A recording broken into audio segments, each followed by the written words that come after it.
আজি আমি আপোনালোকক মাতি আনিছোঁ আমাৰ ইয়াত এটা যোৱা ৰাতি ইয়াত দুষ্কৃতিকাৰীয়ে আমাৰ এই জলান তিনিআলিত প্ৰতিষ্ঠিত সৰস্বতী মন্দিৰত কোনোবা দুষ্কৃতিকাৰীয়ে আহি পিনি আমাৰ মূৰ্তিটো মুখখন আৰু হাতখন ভাঙি থৈ যায় আৰু সমান্তৰালভাৱে আমি যোৱা বছৰ যিটো মূৰ্তি ৰাখিছিলোঁ কমিউনিটি হলৰ ভিতৰত সেই মূৰ্তিটো হাতখন আৰু মুখখন ভাঙি থৈ যায় কোনোবা দুষ্কৃতিকাৰী আহি পিনি।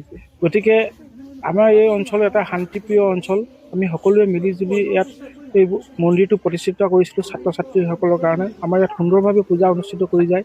আমাৰ মাজত কোনোবা দুষ্কৃতিকাৰীয়ে আহি আমাৰ এই শান্ত পৰিৱেশ এটা বিনষ্ট কৰিবৰ কাৰণে চেষ্টা কৰিছে। গতিকে আমি ইতিমধ্যে ৰাইজ আৰু প্ৰশাসনক আমি জনাইছোঁ কথাটো।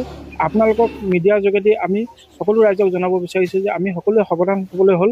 আমাৰ এনে এটা সুন্দৰ অনুষ্ঠান প্ৰত্যেকৰে আছে। গতিকে সকলোৰে অনুষ্ঠানটো যাতে কেতিয়াও এনেধৰণৰ দুষ্কৃতিকাৰীয়ে এনে কৰিব নোৱাৰে, আমি তাৰ প্ৰতি সাৱধান হ'বলৈ হ'ল। এইটো সৰস্বতী মন্দিৰ, সাৰ্বজনীন সৰস্বতী মন্দিৰ। পুলিচক ইতিমধ্যে আমি খবৰ দিছোঁ। পুলিচ আহিছে, তেওঁলোকে ইনভেষ্টিগেশ্যন কৰি আছে আৰু তেওঁলোকে এক্সপাৰ্ট মাতিছে, তেখেতে ৰখি আছে এতিয়া। গতিকে এক্সপাৰ্ট আহি পিনি কি কয় আমি চাব লাগিব। তেওঁলোকে আমাৰ ইয়াততো আমি বিশেষকৈ ভাবোঁ আমাৰ মানুহৰ মাজত, আমাৰ হিন্দু সম্প্ৰদায়ৰ মাজত কেতিয়াও এনেকুৱা ধৰণৰ এটা মন্দিৰ ভাঙিবলৈ কেতিয়াও চেষ্টা নকৰে।